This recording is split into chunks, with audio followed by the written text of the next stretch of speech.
So that's gonna be another episode of Bravery Boost production. Let's call it. I'm not sure if that's gonna be a podcast or YouTube or Instagram or all of those things.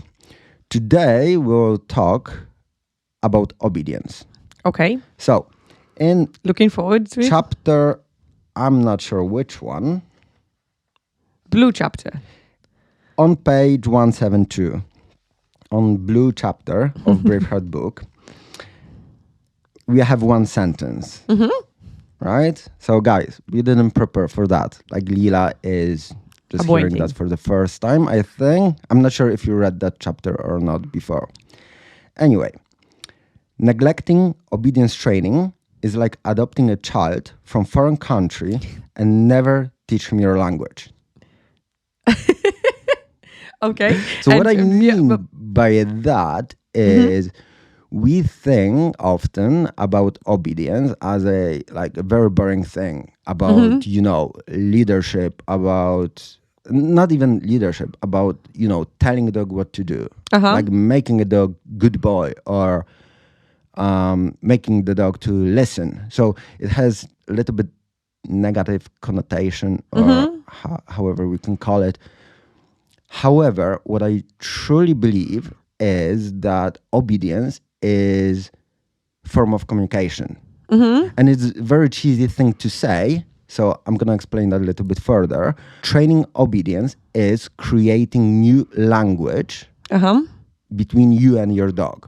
So instead of learning language of wolves, right? Or like dog's language, right? And trying to behave like a dog to send some calming signals. Or if the dog is doing that with another dog, then you should be doing the same. I don't think dogs are this dumb, right? So they have no idea we are kind of different species, right? And maybe they should communicate with us a little bit different than with the other dogs. Over the all those years of domestications, I think they figure it out, right? That yes, we are I'm sure. different. And wow, they basically were bred to be able to communicate with people. Exactly, right? So if we compare like dogs, domesticated dog and wild dogs, right? Like domesticated dog has number of behaviors that are not existent in the wild, right? I think they developed through domestication because the dogs were trying to communicate with, the species that it was feeding them and The human species. providing survival. And again, the dog is not going to learn our language, right? Well, like not, yeah, instantly, yeah, right? exactly, It's not going to exactly. be like, hey, the human being is doing this and that when that is happening, so maybe I should do the same. I don't think that this is happening. So through the obedience training, we can give meaning to the word and create some sort of language that is very unique between you and your dog. And the first when you read the the quote from Braveheart book, that was the first thing that I thought actually when it comes to obedience, that people think about it as telling dogs what to do, but we can look at it from loads of different aspects. Because first of all, one, it's just the cues that you communicate with a dog, that you use to communicate with a dog, and it can be just cues for different behaviors, but also just the fact of using markers and telling the dog what we would like them to do, a little bit of more what we would like them to repeat, and which behavior is going to earn them a reward in some way. And just even the process of obedience training is creating a bond and understanding between you and the dog. So even if you just do simple free shaping session, you learn together about yourself. Definitely. And all the human beings, they're supposed to have like basic skills. Speak in at least one language, write in at least one language, right? Yes, that's ideal. Count to 4, right? 10. Count to 10 so they can live, happy in society, right? If we are neglecting obedience training, is like we don't give that dog child those skills. Many people that are just getting a dog and they are trying to communicate through gestures, and kind of the dog is figuring out, like when this bastard goes to the fridge, then I'm gonna be fed, right? Or when he puts the shoes on, that Means a that walk. means walk.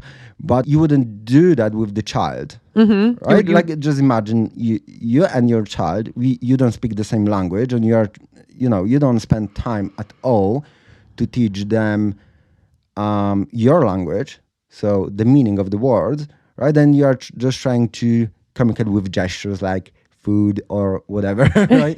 So that reminds me when I got lost in the mountains in Romania, right? And In Romania. yeah, like a long story, really.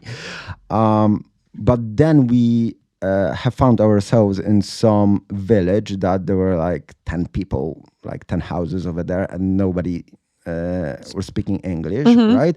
And one guy, he found us. Like, we were just wet, tired,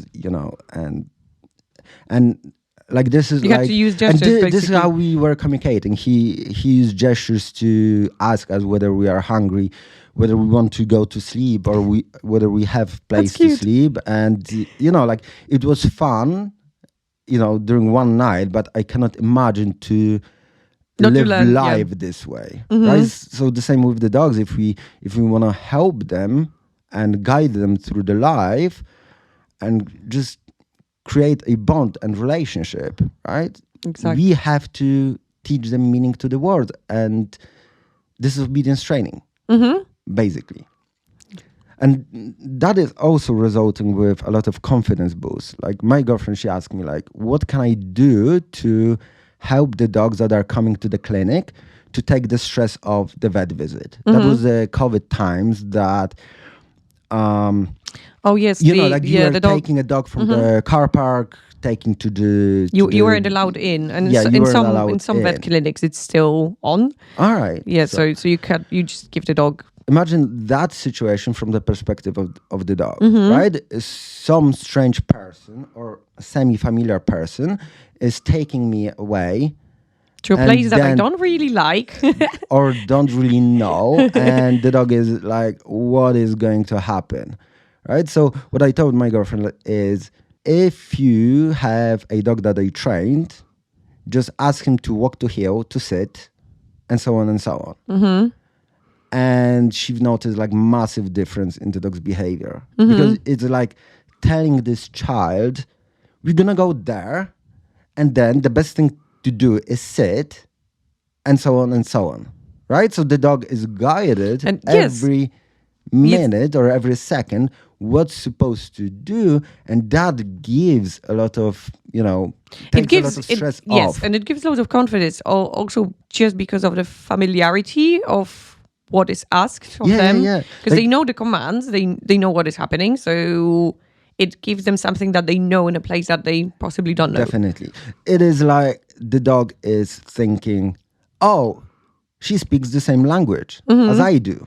That takes a lot of stress off that whole experience. And I get it a lot, especially with reactive dogs. With the stressed dog, especially if it's fear activity, you just guide the dog through the situation. It's like finding a firefighter during a fire, right? That will tell you exactly what to do.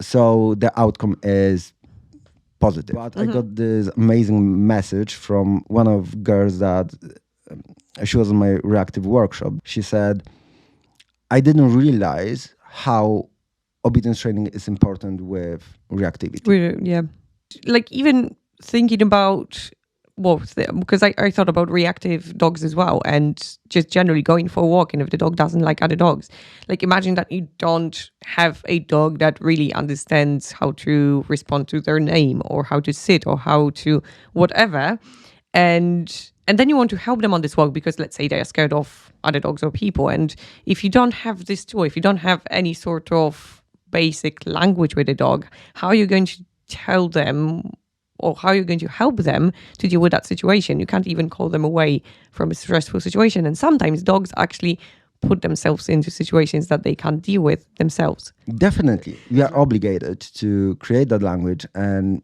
like being able to help them and guide them through the life in our human dog society. And dogs are, we have to remember, dogs are always dependent on us. So we are their parents, and this is what we definitely need to take care of. That is a very good point, and we can finish with this one that we in dog training we talk a lot about independence, letting the dog to be a dog, and it's all fine, and we should do it. Don't take the dogness out of the dog.